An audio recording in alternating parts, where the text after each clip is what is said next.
Diusir cucunya karena bau dan penyakitan ke dalam hutan angker, nasib nenek ini berubah drastis setelah diselamatkan angsa putih ajaib penjaga hutan. Halo Sobat Inspirasi, ketemu lagi di channel Jejak Kehidupan ya.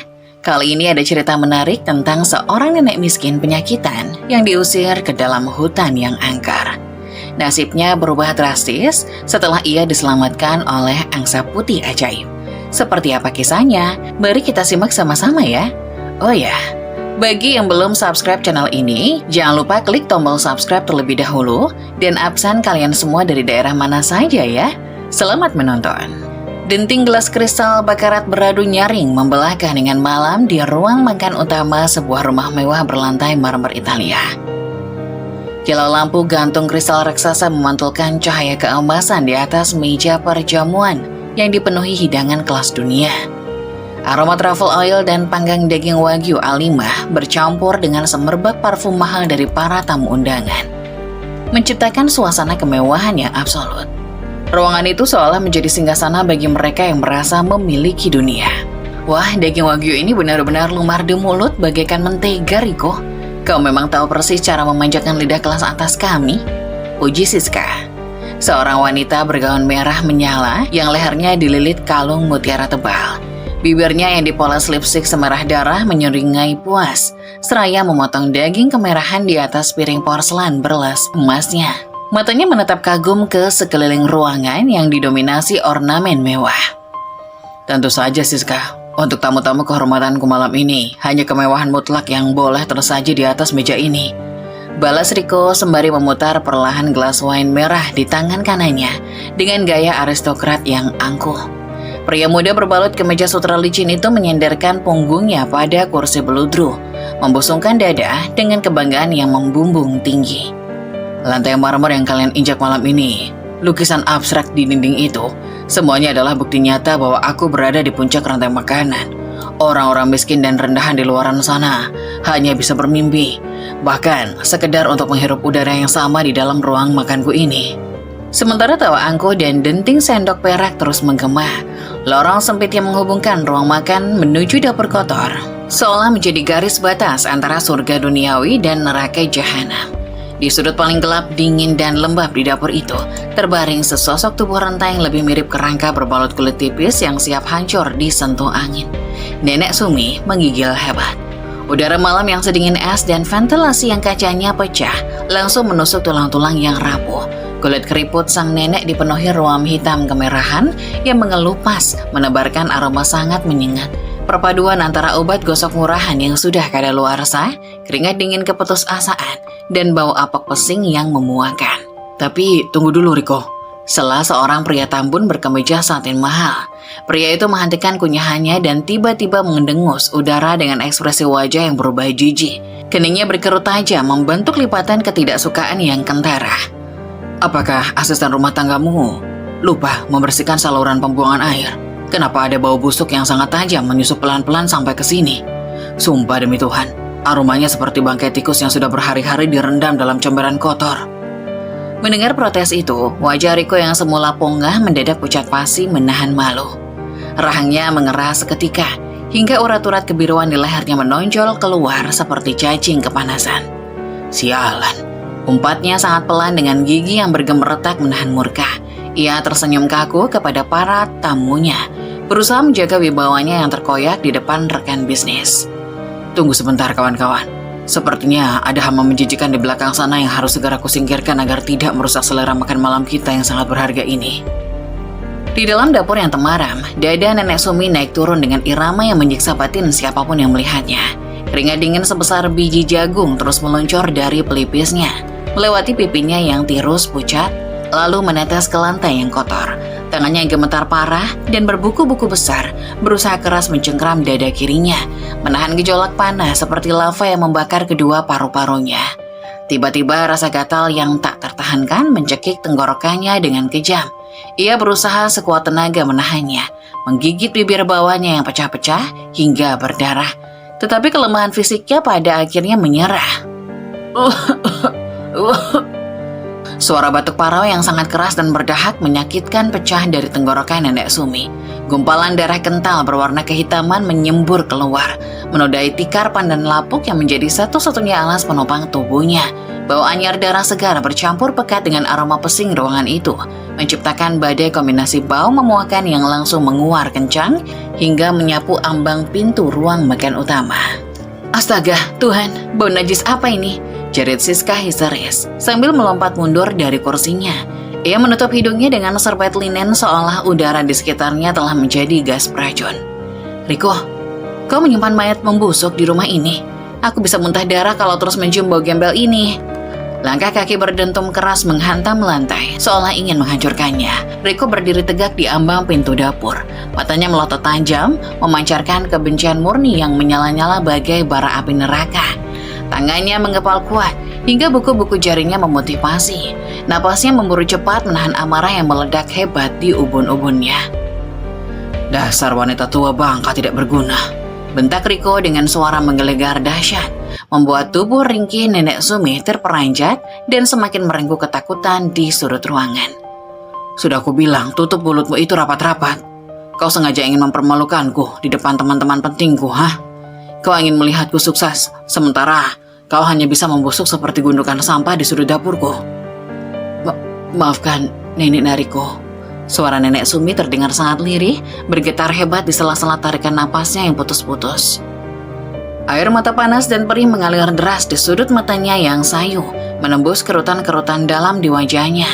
Dede Nenek sesak sekali malam ini, nak. Nenek sungguh tidak kuat menahannya. Tolong, kasihanilah Nenek.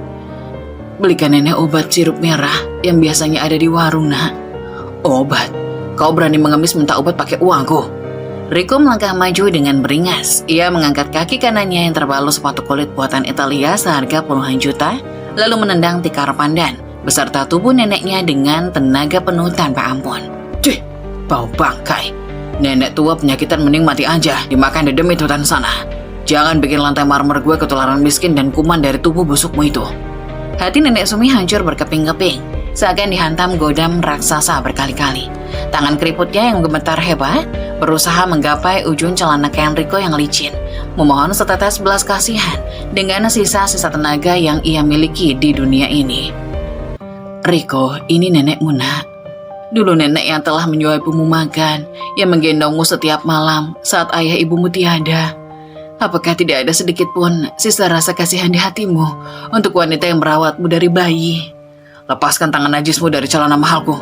Riko menepis tangan renta itu dengan sangat kasar hingga kepala Nenek Sumi terhempas nyaris membentur kaki meja kayu yang keras.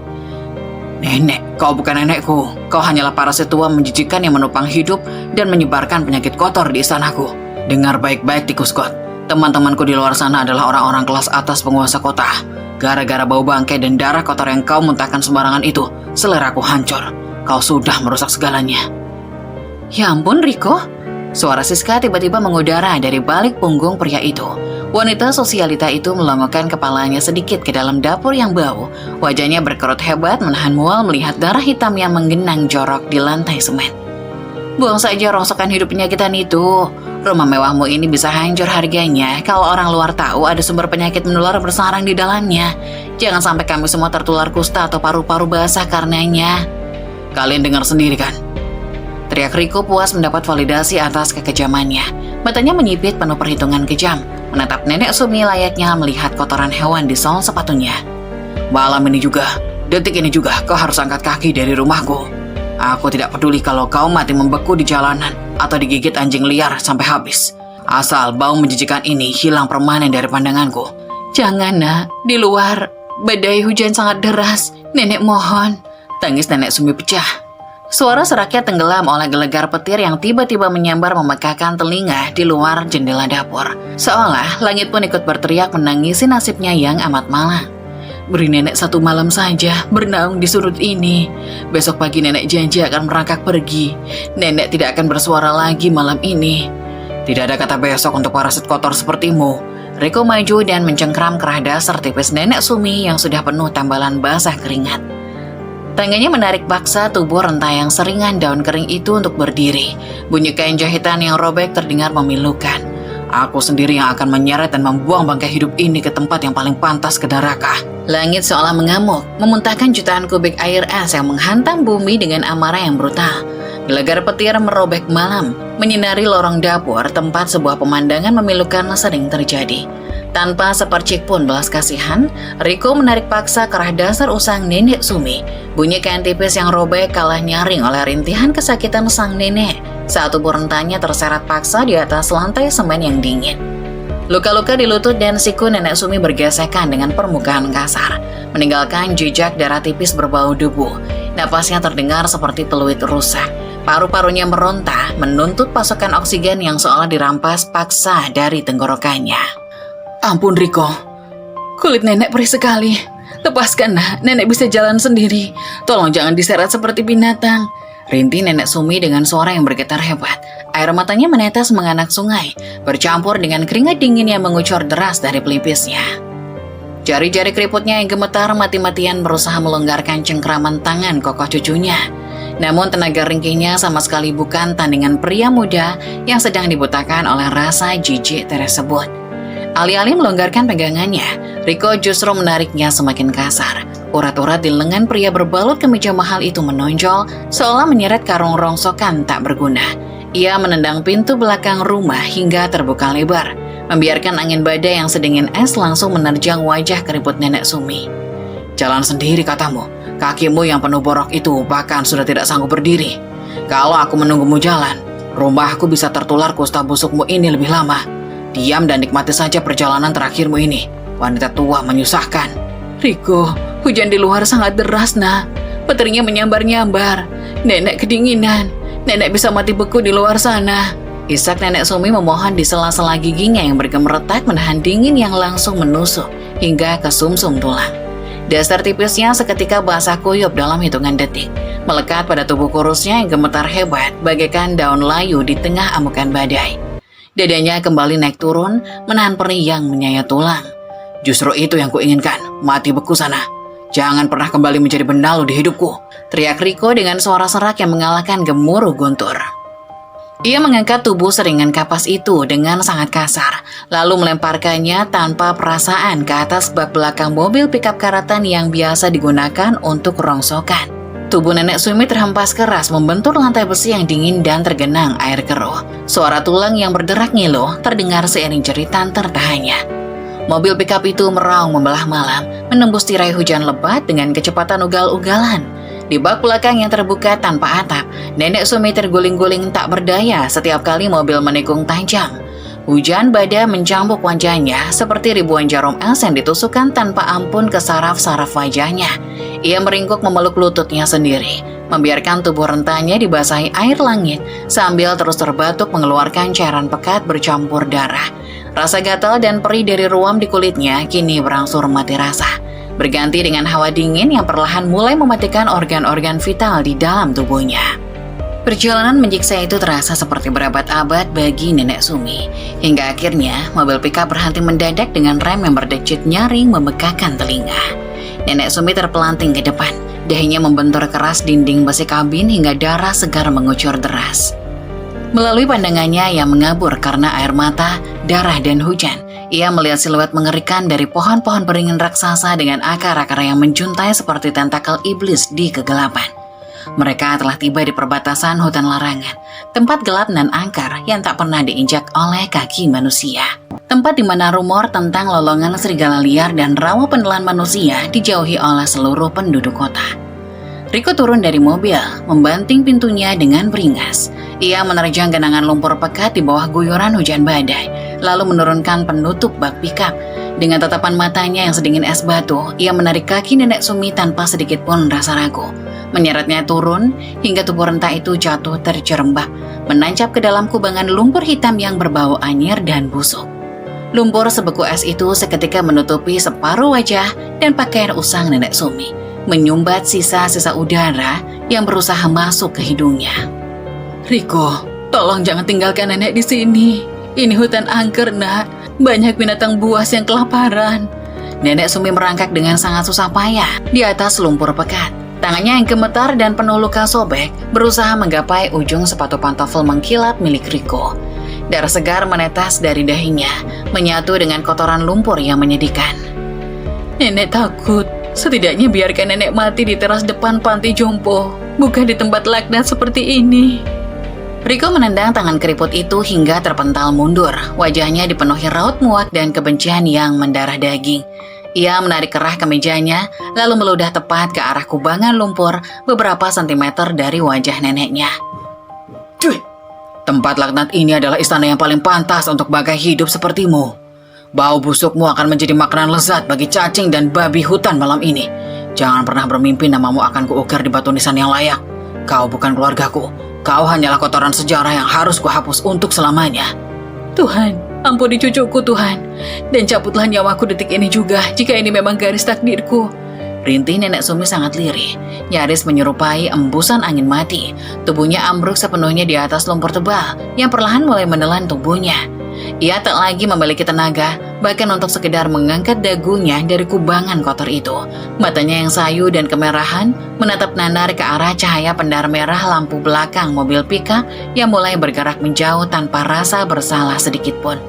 Mesin berkapasitas besar itu menderu kasar, meninggalkan nenek Sumi sendirian di tengah amukan badai hutan larangan yang tak berujung. Suara lolongan serigala sayup-sayup terdengar dari kedalaman hutan, memecah gelegar guntur yang menyambar dahan beringin raksasa hingga terbakar angin malam yang mematikan menembus pori-pori kulit nenek Sumi, membekukan setiap tetes aliran darahnya secara perlahan. Di titik nadir ini, ketika pelukan malaikat maut terasa sudah mengelus tekuknya dan dunia telah membuangnya bagai seonggok sampah menjijikan, nenek Sumi hanya bisa memejamkan mata dan berhenti bernapas, menunggu kesakitan tak tertahankan ini berakhir.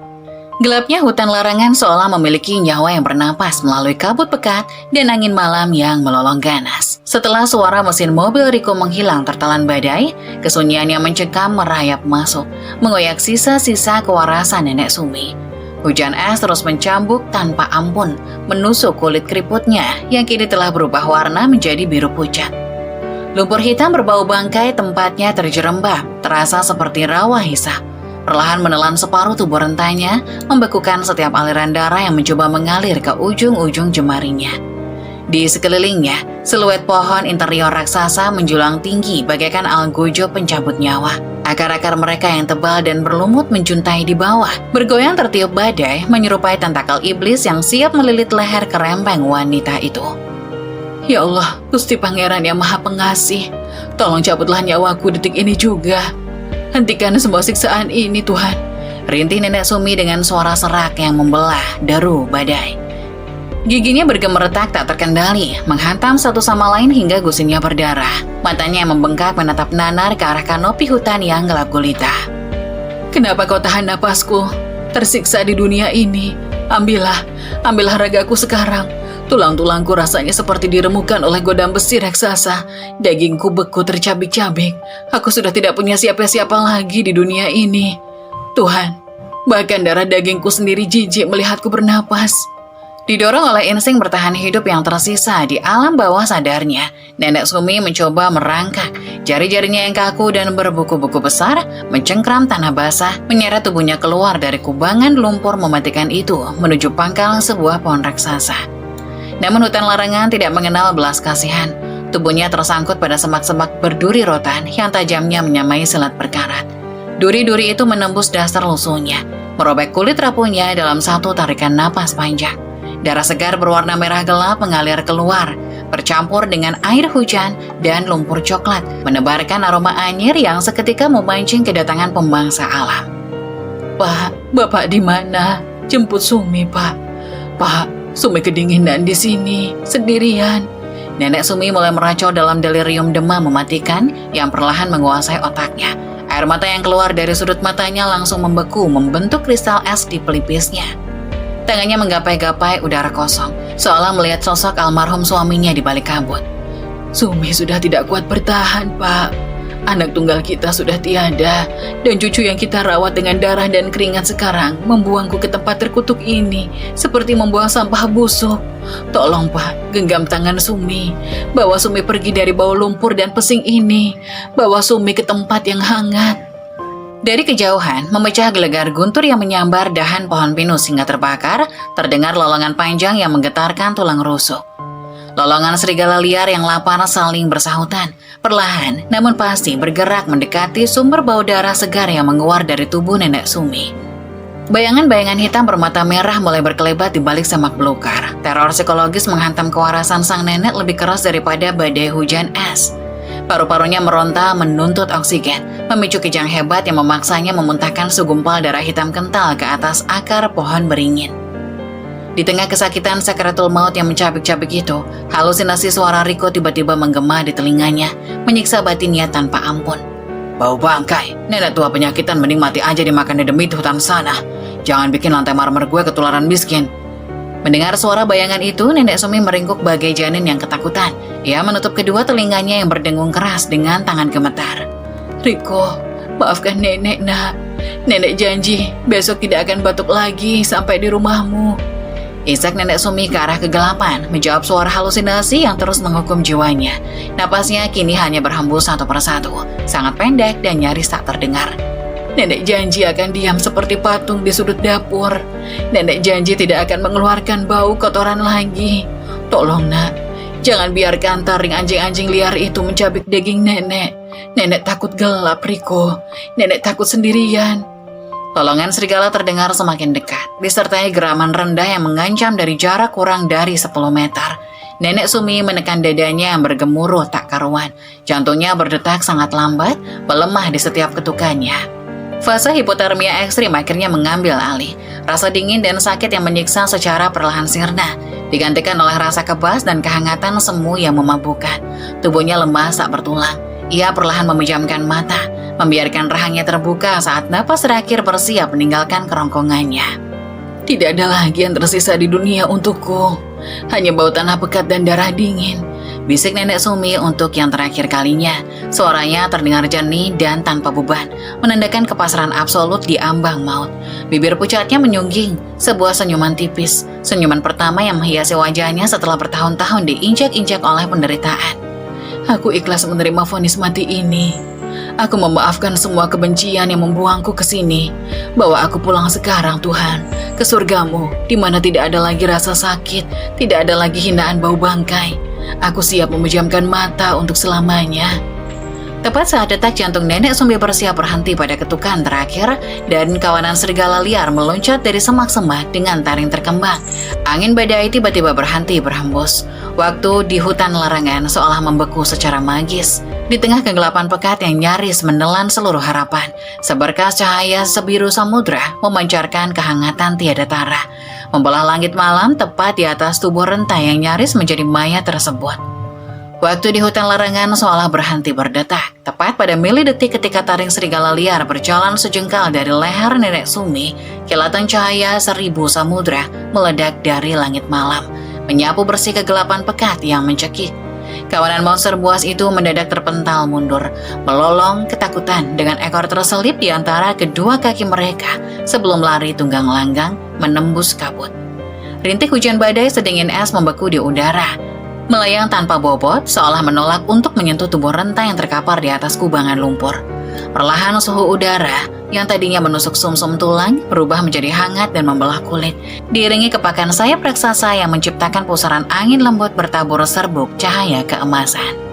Dari balik celah kanopi pohon beringin yang terbelah, turunlah sesosok makhluk supranatural yang keanggunannya menentang nalar manusia. Seekor angsa putih raksasa dengan bulu-bulu seputih salju pertama di puncak pegunungan surgawi. Ia melayang turun dengan keanggunan yang mutlak, matanya memancarkan kedalaman samudra biru yang teduh, menyimpan kebijaksanaan kuno ribuan tahun. Setiap kali sayapnya melebar mengepak, aroma pesing dan bau anyar darah yang menempel pada tubuh Nenek Sumi seketika sirna, digantikan oleh semerbak wangi bunga teratai surgawi dan melati keraton yang menenangkan jiwa.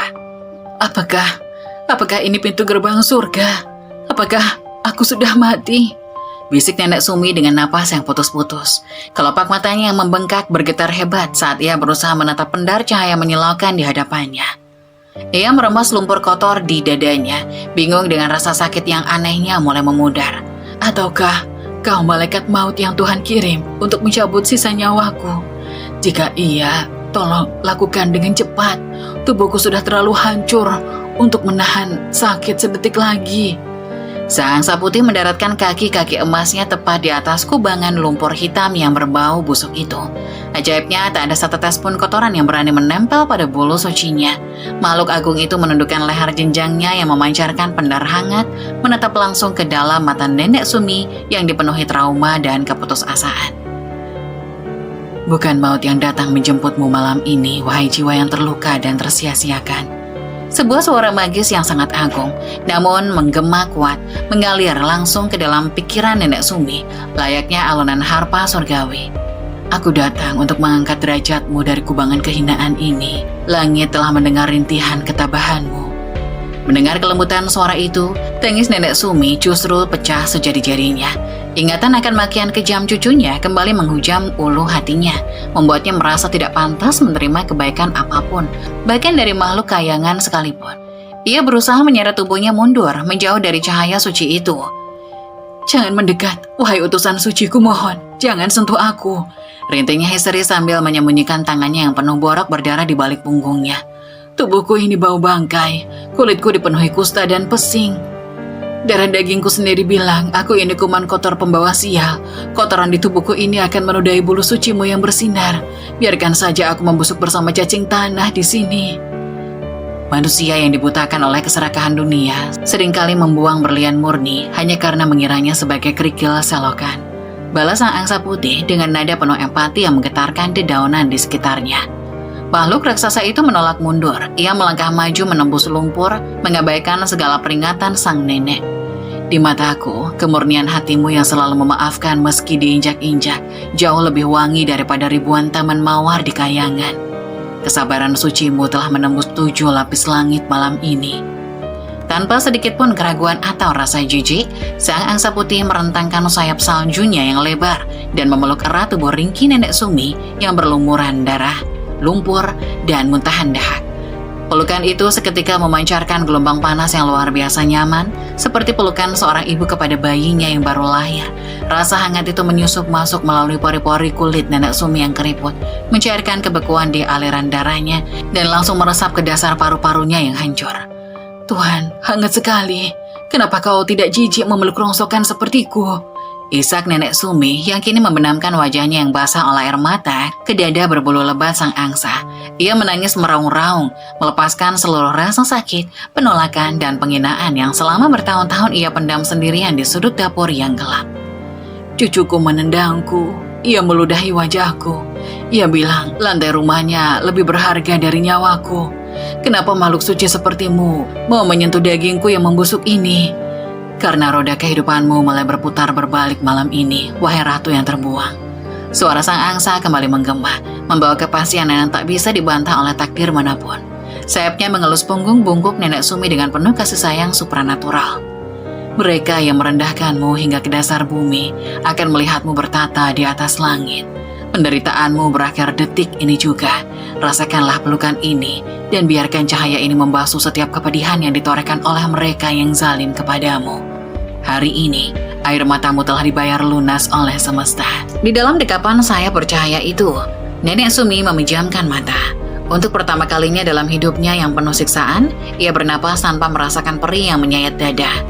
Batuk darahnya berhenti total, aliran energi ilahi berdenyut dari dada sang angsa, mengalir deras ke seluruh jaringan sel tubuh Nenek Sumi. Bau apak penyakit dan pesing yang menempel padanya menguap layaknya kabut yang tersapu badai, digantikan oleh keharuman kasturi dan melati yang perlahan mulai memancar dari pori-pori kulitnya sendiri. Di tengah hutan larangan yang tadinya menjadi saksi bisu vonis matinya, sebuah keajaiban besar baru saja dimulai.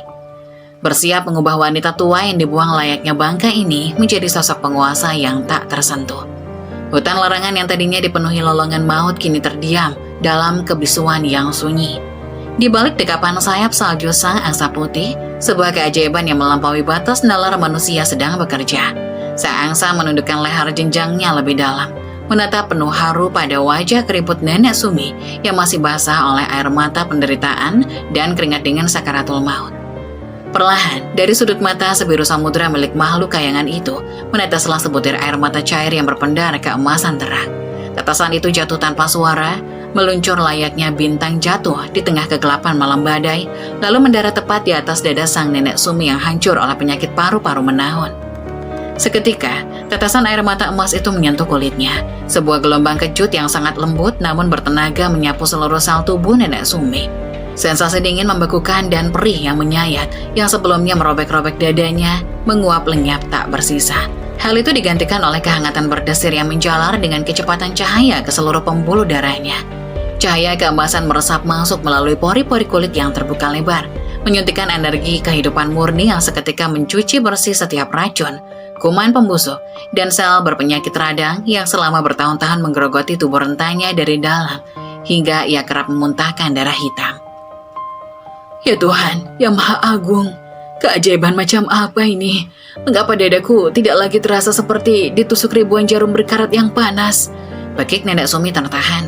Suaranya yang tadinya parau, serak, dan penuh dari kematian, kini terdengar sangat jernih, mengalun lembut tanpa halangan lendir dahak sedikit pun. Ia menunduk, menatap dadanya dengan kedua mata terbelalak lebar tak percaya. Tangannya meraba-raba bahunya yang basah. Luka-luka ini, ruam hitam yang menjijikkan dan mengeluarkan nanah ini, kemana perginya? Semuanya menghilang tak berbekas begitu saja saat air matamu menyentuh tubuhku. Air mata kemurnian dari kayangan tidak akan pernah membiarkan kebusukan duniawi bersemayam di tubuh yang memiliki hati sebening kristal.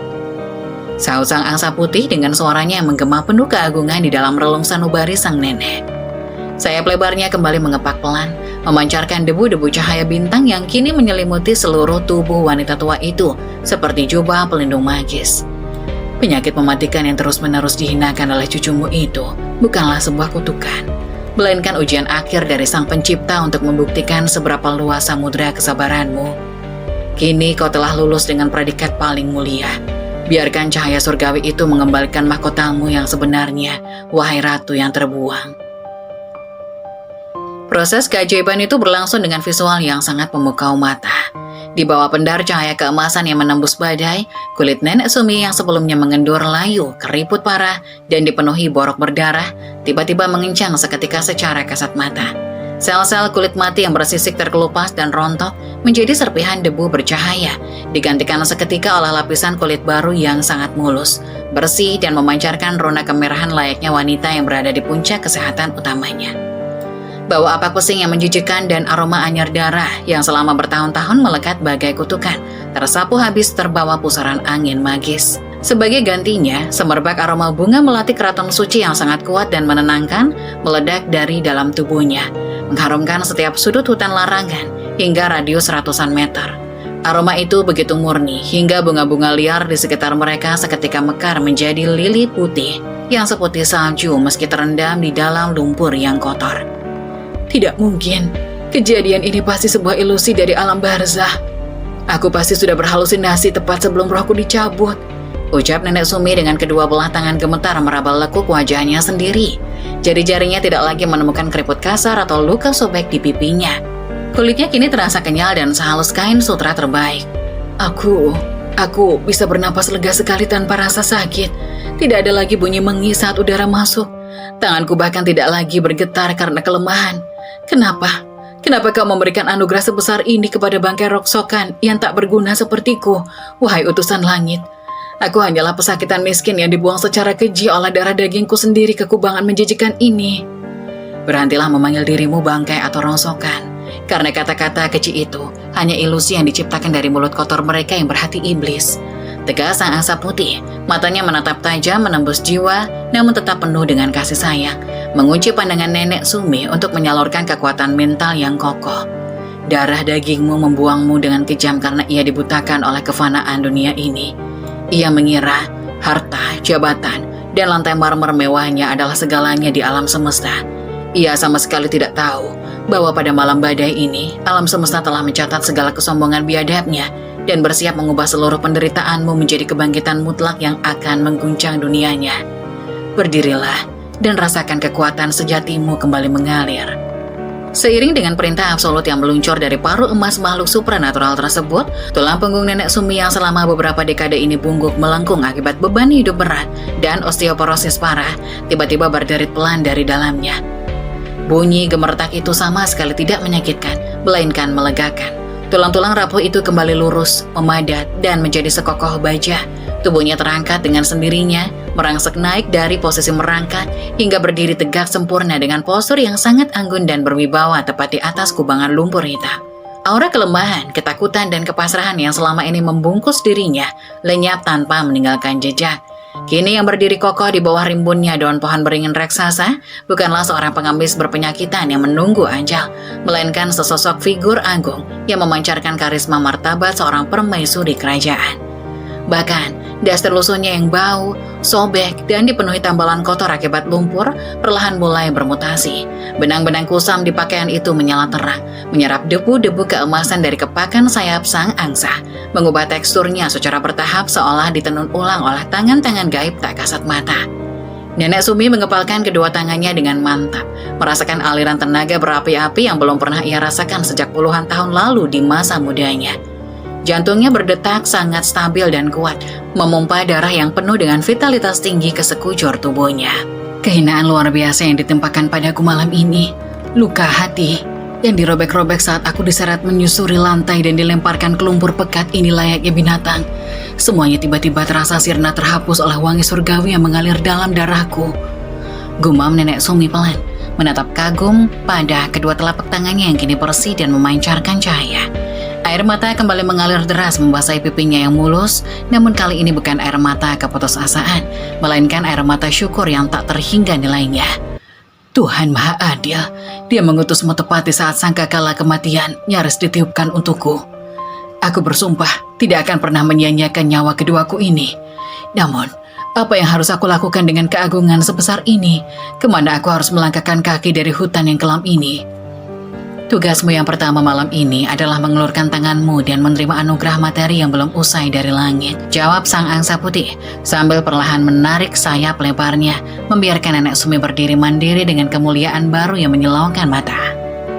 Makhluk suci bercahaya biru itu menundukkan kepalanya, menatap ke arah kubangan lumpur hitam pekat yang berbau anyir tepat di bawah telapak kaki sang nenek, tempat di mana air mata emasnya terus-menerus menetes bertubi-tubi sejak tadi. Karena penderitaan batin seberat gunung yang kau tanggung dengan kesabaran akan langsung diganti tunai malam ini dengan kekayaan seluas samudra. Kekayaan mutlak yang akan membuat siapapun manusia sombong yang pernah menghinamu mati bersujud menangis darah, meminta ampun di bawah kakimu kelak. Lumpur hitam berbau anyar darah dan kotoran busuk di bawah telapak kaki telanjang Nenek Sumi tiba-tiba mendidih pelan, mengeluarkan gelembung-gelembung udara yang memancarkan pendar keemasan terang. Setiap tetes air mata dari sang angsa putih yang jatuh membentur kubangan kotor itu tidak larut, melainkan memicu reaksi berantai yang menentang seluruh hukum alam. Permukaan rawa yang tadinya siap menelan tubuh rentah sang nenek, kini mengeras dengan cepat. Bunyi gemeretak nyaring layaknya lapisan es yang membeku, terdengar bersahut-sahutan, memecah keheningan magis hutan larangan. Dalam hitungan detik, warna hitam pekat kotoran itu tersapu bersih, bertransmutasi menjadi material kristal murni yang menyilaukan mata di bawah siraman cahaya supranatural. Bongkahan-bongkahan berlian mentah sebesar kapalan tangan orang dewasa mencuat dari dalam tanah, disusul oleh hamparan batu safir biru laut sedalam samudra dan zamrud hijau sebening embun pagi. Cahaya yang terpantul dari ribuan faset batu permata itu mengubah hutan larangan yang tadinya gelap gulita, layaknya neraka jahanam, menjadi sebuah istana kristal yang kemegahannya melampaui berangkas harta karun raja-raja dunia. Nenek Sumi berdiri mematung di atas permadani permata yang tak ternilai harganya itu. Rasanya betapa keras, dingin, dan nyatanya bongkahan-bongkahan berlian tersebut bergesekan dengan telapak kakinya yang kini selembut bayi. Gusti Allah yang Maha Pengasih, Maha Kaya, apakah kewarasanku sudah sepenuhnya direnggut oleh badai malam ini? Apakah mataku sudah dibutakan oleh ilusi penderitaan? Gumam Nenek Sumi dengan napas tertahan. Suaranya mengalun merdu tanpa sedikit pun nada serak atau gemetar. Ia perlahan berlutut, mengulurkan tangan kanannya yang kini bersih tanpa beras borok sedikit pun. Lalu mengangkat sebuah bongkahan safir biru raksasa dari atas tanah. Batu mulia itu terasa berat dan memancarkan hawa sejuk yang menenangkan jiwa. Ini nyata, batu ini sekeras baja dan sedingin es murni. Riko selalu memujanya. Ia selalu mengukur harga diriku di bawah sebutir kerikil demi mengejar kemewahan semu. Namun malam ini Tuhan justru menghamparkan gunung harta ini tepat di bawah kakiku yang ia sebut kotor. Tidak ada ilusi di bawah tatapan keadilan langit, wahai jiwa yang suci. Ucap sang angsa putih dengan suaranya yang kembali menggema di seluruh penjuru hutan, membawa getaran wibawa yang meresap hingga ke sumsum tulang.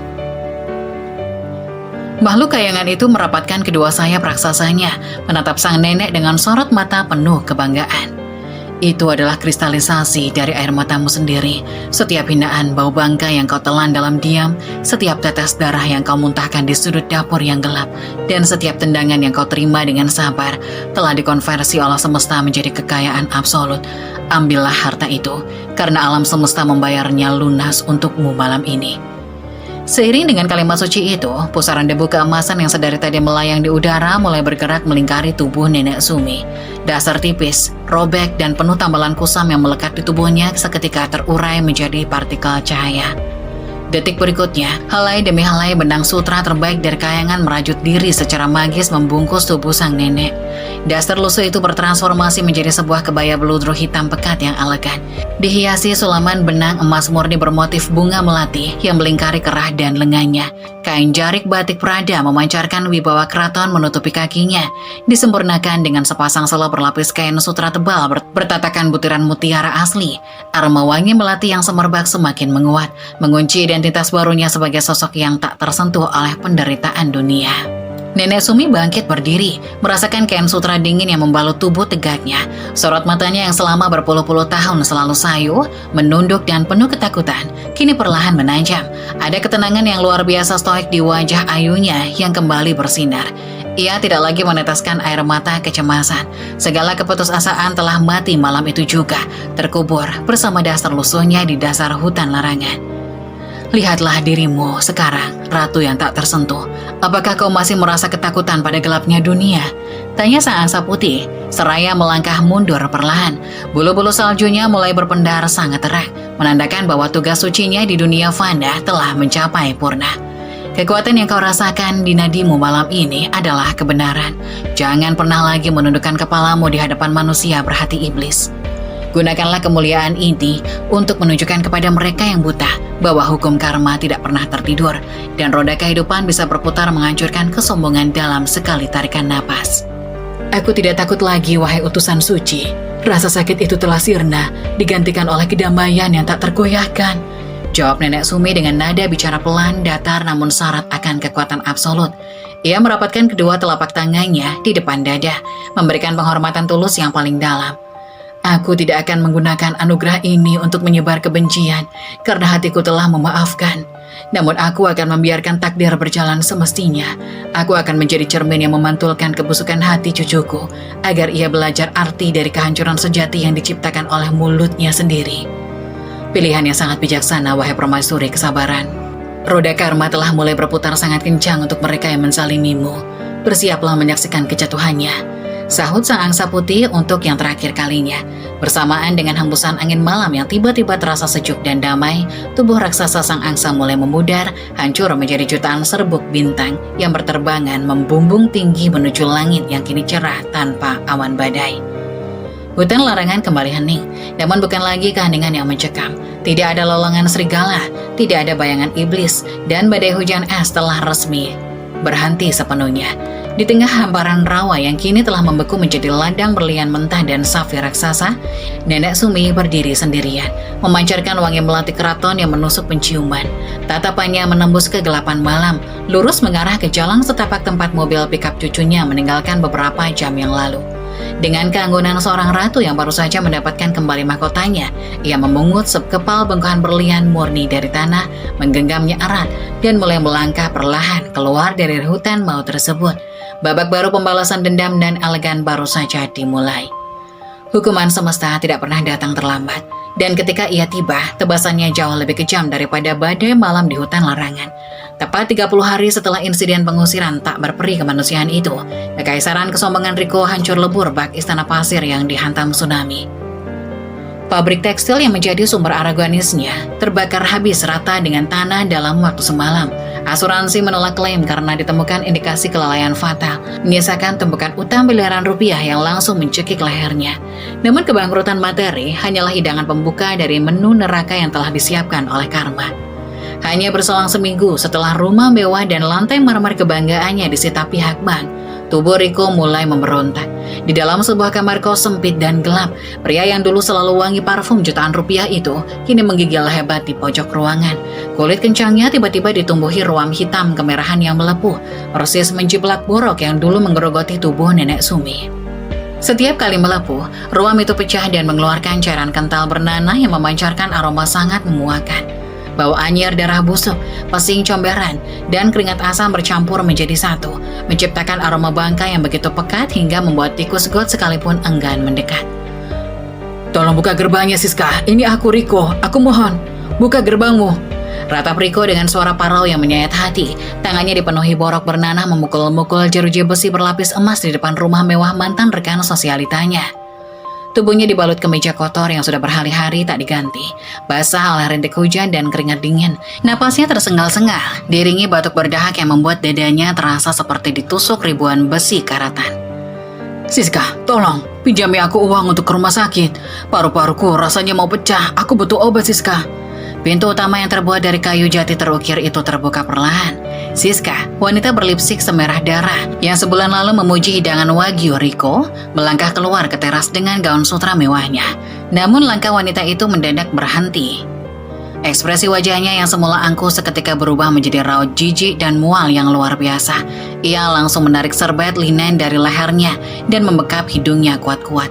Matanya melotot menatap sosok gembel berbau menyengat yang sedang mengemis di balik pagar rumahnya. "Astaga Tuhan, bau najis apa ini? Satpam, kenapa kalian membiarkan tumpukan sampah bernyawa ini bersandar di pagar mahalku?" jerit Siska dengan nada melengking tinggi. Suaranya dipenuhi histeria yang memekakan telinga. Ia melangkah mundur dengan tergesa-gesa, seolah udara yang dibawa Riko adalah gas beracun yang mematikan. "Usir gembel penyakitan ini sekarang juga. Hidungku bisa busuk mencium bau bangkai dari jarak sejauh ini. Aku bisa muntah darah." "Siska, ini aku, Riko. Riko teman pestamu." Riko berteriak panik sambil menyodorkan wajahnya ke sela-sela jeruji besi, memaksakan senyum memelas yang justru tampak mengerikan karena bibirnya yang pecah-pecah dan berdarah. Air matanya menetes menganak sungai, menembus kotoran di pipinya. "Kau lupa pada aku, Siska. Kita sering makan daging wagyu bersama. Aku hanya butuh pinjaman sedikit saja untuk berobat. Tolonglah, badanku perih sekali. Penyakit aneh ini menggerogoti kulitku dan membuatku berbau seperti ini. Aku tidak punya tempat untuk berteduh lagi." Mendengar nama itu disebut, mata Siska menyipit, mengamati lekat-lekat sosok menjijikan di balik pagar. Ketika ia menyadari bahwa pria gembel itu benar-benar Riko, tawa sinis dan merendahkan langsung menyembur dari mulutnya. "Riko, si bos pabrik yang sombong itu. Hahaha, lihat dirimu sekarang. Kau lebih hina dari anjing jalanan yang sering kulempari sisa tulang." Hina Siska tanpa ampun. Matanya menyorotkan rasa jijik yang mendarah daging. "Dulu kau merasa paling berkuasa. Sekarang kau datang ke rumahku membawa bau kusta menjijikan ini. Beraninya kau mengemis uang pada aku dengan tubuh penuh kuman itu. Siska, aku mohon, jangan menatapku seperti itu." Isak Riko terseduh-seduh. Dadanya naik turun dengan cepat menahan gatal yang tak tertahankan di tenggorokannya. Ia berusaha meraih gembok pagar, memohon belas kasihan dengan sisa tenaga yang ia miliki. "Setidaknya izinkan aku berteduh semalam di garasimu. Badanku kedinginan, Siska. Teman-teman kita yang lain memblokir nomorku. Hanya kau harapanku satu-satunya. Jangan biarkan aku mati membeku di jalanan ini." "Berteduh di garasiku? Garasi yang isinya mobil-mobil impor miliaran rupiah." Siska melangkah maju satu langkah, menunjuk tepat ke wajah Riko dengan telunjuknya yang lentik berhias cincin berlian. Sorot matanya sedingin es batu, memantulkan kembali kekejaman yang dulu pernah Riko lakukan pada Nenek Sumi. "Dengar baik-baik telinga pekakmu kesakitan. Lantai aspal di garasiku ini harganya jauh lebih mahal dari nyawamu yang sudah bau tanah itu. Kau hanya parasit kotor penebar penyakit. Cih! Pergi sana, mati di selokan. Jangan bikin ubi depan rumahku ketularan miskin dan kuman dari borokmu itu." Riko tak mampu lagi menjawab. Sebuah kejang hebat mencengkram paru-parunya. Suara batuk parau yang sangat keras memecah udara. Dan seketika ia memuntahkan gumpalan darah kental berwarna kehitaman ke atas aspal jalanan. Persis, sungguh persis seperti apa yang dialami neneknya di sudut dapur malam itu. "Menjijikan. Satpam, seret bangkai hidup ini jauh-jauh dari rumahku. Siram jalanan itu dengan pemutih sampai bau pesingnya hilang." Teriak Siska dengan wajah memerah menahan amarah, lalu membalikkan badan dan membanting pintu rumah mewah itu kuat-kuat, meninggalkan Riko yang terkapar lembah. Dua orang petugas keamanan bertubuh kekar segera keluar menembus gerimis. Tanpa rasa kasihan sedikit pun, mereka mencengkeram kerah kemeja kotor Riko dan menyeret tubuh pria malang itu menyusuri jalanan aspal yang kasar. Kulit Riko yang dipenuhi ruam bergesekan dengan batu dan kerikil, merobek boroknya hingga darah segar bercampur nanah mengalir membasahi jalan. Riko menjerit kesakitan, memohon ampun, namun tak ada satupun yang peduli. Kedua satpam itu melempari Riko layaknya seonggok sampah ke dalam genangan lumpur pekat di ujung gang, meninggalkannya sendirian di bawah guyuran hujan yang mulai menderas. Riko terjerembab di atas lumpur basah yang berbau busuk, mulutnya yang menggigil meringkuk memeluk lututnya sendiri.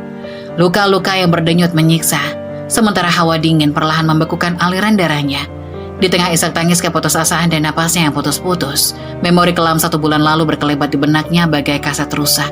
Ia teringat bagaimana tangannya sendiri menyeret nenek Sumi, bagaimana mulutnya sendiri meneriakkan kata bau bangkai dan parasit kepada wanita renta yang membesarkannya. Ya Tuhan, inikah rasanya?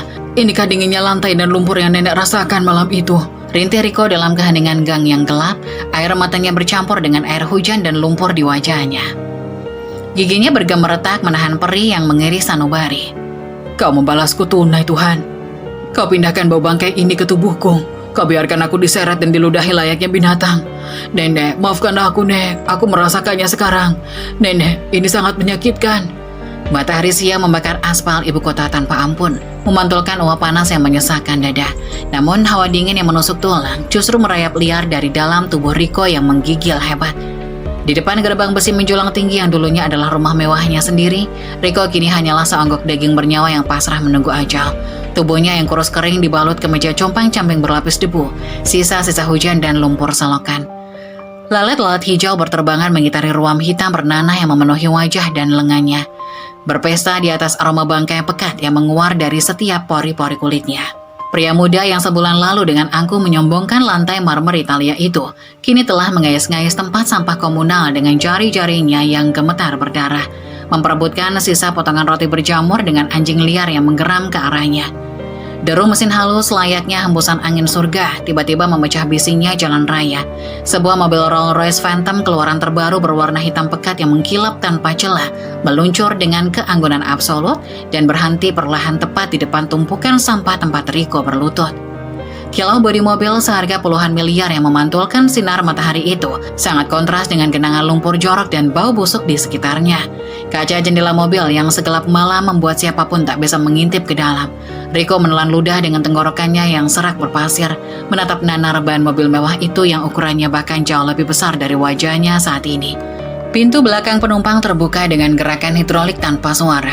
Seorang asisten pribadi berseragam putih bersih turun dan membungkuk hormat sembari memegang gagang pintu. Dari dalam kabin berlapis kulit premium itu, melangkahlah sepasang kaki yang dibalut selap beludru bertahtakan mutiara asli. Detik itu juga, aroma pesing dan darah anyar busuk di sekitar tempat sampah seketika tertampar mundur, digantikan oleh ledakan semerbak wangi bunga melati keraton suci yang sangat pekat, elegan, dan menenangkan jiwa. Riko mendongak dengan mata yang memekakkan telinga, dan detak jantungnya seolah berhenti berdetak saat itu juga. Tuhan, tidak mungkin. Bisik Riko dengan suara parau yang bergetar hebat, rahangnya jatuh terbuka, menyaksikan pemandangan mustahil yang menghancurkan logikanya. Berdiri tegak di bawah sinar matahari dengan aura kemuliaan yang menyilaukan mata adalah Nenek Sumi, wanita renta yang sebulan lalu ia seret kerahnya dan ia tendang ke dalam lumpur hutan larangan itu, kini menjelma menjadi sosok ratu yang tak tersentuh oleh penderitaan duniawi. Kulitnya yang kencang dan bersinar cerah tanpa ada satupun bekas borok yang tersisa, memancarkan rona keanggunan tingkat tinggi. Tubuhnya dibalut kebaya sutra beludru hitam pekat kelas dunia yang disulam penuh benang emas murni. Sepasang anting safir biru raksasa menggantung di telinganya, memantulkan cahaya keagungan yang membuat Riko merasa jauh lebih hina dari sebutir debu di jalanan. Wajah Nenek Sumi luar biasa stoik, matanya menatap ke bawah dengan tajam, datar, dan dingin, memancarkan wibawa yang langsung merembukan sisa-sisa mental cucunya menjadi kepingan tak berarti. Nenek Sumi.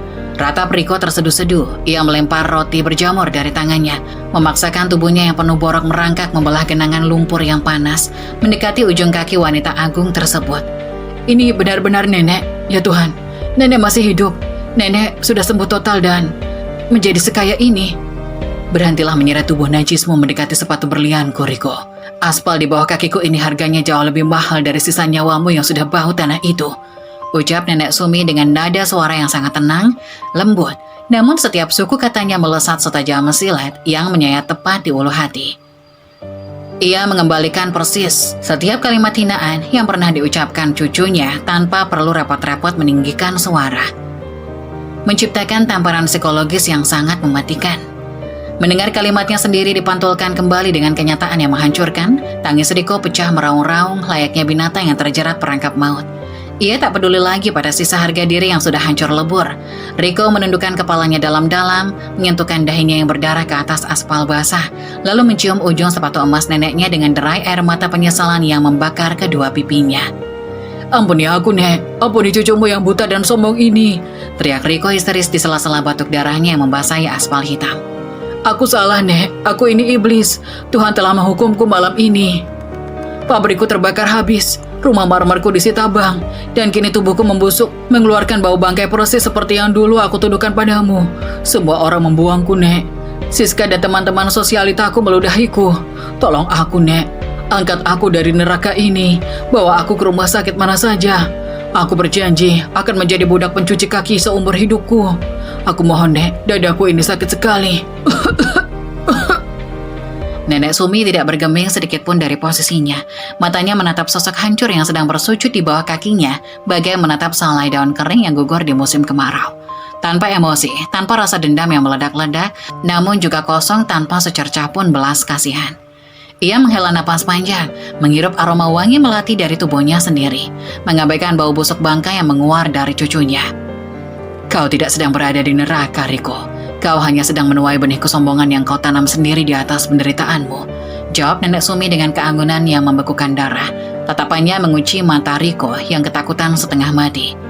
"Dulu kau menendangku keluar karena bau penyakitku merusak selera makan daging wagyumu. Kau melempar tubuh rentaku ke hutan larangan agar dicabik anjing liar. Langit telah mencatat semua kesombongan biadabmu. Penyakit yang menggerogoti dagingmu hari ini bukanlah kutukan dari Tuhan, melainkan wujud asli dari jiwamu yang sudah membusuk sejak lama." "Nenek, tolong jangan tinggalkan aku mati membusuk di kerubungi lalat di jalanan ini. Setidaknya beri aku sedikit uang untuk menebus sebotol obat penahan sakit. Tolong, Nek." Isak Riko semakin parah. Tangannya yang bergetar penuh luka bernanah berusaha menggapai ujung selendang sutra neneknya. Namun sang asisten pribadi dengan cepat menepis tangan kotor itu menggunakan tongkat payungnya. "Dulu kau berteriak murka. Apakah kau harus menghabiskan uangmu untuk membelikan sebotol sirup obat murah untukku?" Nenek Sumi sedikit menunduk. Tangan kanannya yang anggun dan dihiasi cincin zamrud raksasa merogoh ke dalam tas kecilnya. Ia mengeluarkan sekeping koin emas murni padat yang menyilaukan mata saat tertimpa cahaya matahari. "Lihatlah emas ini, Riko," bisik Nenek Sumi. Suaranya mengalun pelan namun menggema seperti ketukan palu vonis dari hakim tertinggi. "Harganya cukup untuk membeli rumah sakit beserta seluruh dokter spesialisnya untuk menyembuhkanmu. Tapi bagi manusia berhati iblis sepertimu..." Ting. Dengan gerakan perlahan dan tanpa sedikit pun keraguan, Nenek Sumi melepaskan kepingan emas itu dari jepitannya. Koin berharga tersebut jatuh melayang di udara memantulkan cahaya menyilaukan sebelum akhirnya mendarat berdebuk tepat di dalam kubangan lumpur hitam bercampur muntahan darah di depan hidung Riko. "Emas ini hanya pantas kau jilat bersama lumpur tempatmu bernaung," pungkas Nenek Sumi dengan ketenangan absolut. Tanpa sudi menoleh lagi sedikit pun, Nenek Sumi membalikkan badannya. Ia melangkah masuk kembali ke dalam kabin Rolls Royce yang sejuk dan sangat wangi, meninggalkan Riko yang mematung dengan mata terbelalak menatap koin emas di atas tumpukan kotoran. Pintu mobil tertutup rapat tanpa suara. Mesin raksasa itu menderu pelan dengan sangat halus, meluncur pergi membelah jalanan ibu kota yang terik, membawa sang ratu menuju singgasana kemuliaan yang abadi. Di belakang sana, di bawah terik matahari siang yang menyiksa dan bau bangkai yang semakin mencekik pernafasannya sendiri, Riko menjerit histeris sejadi-jadinya. Tangisannya mengoyak udara jalanan. Kedua tangannya memeluk kepingan emas kotor itu di dadanya yang bernanah. Ia meraung panjang, meratapi karma mutlak yang kini mengurungnya dalam penderitaan dan kebusukan absolut seumur hidup, tanpa ada lagi seorang pun yang sudi menoleh padanya.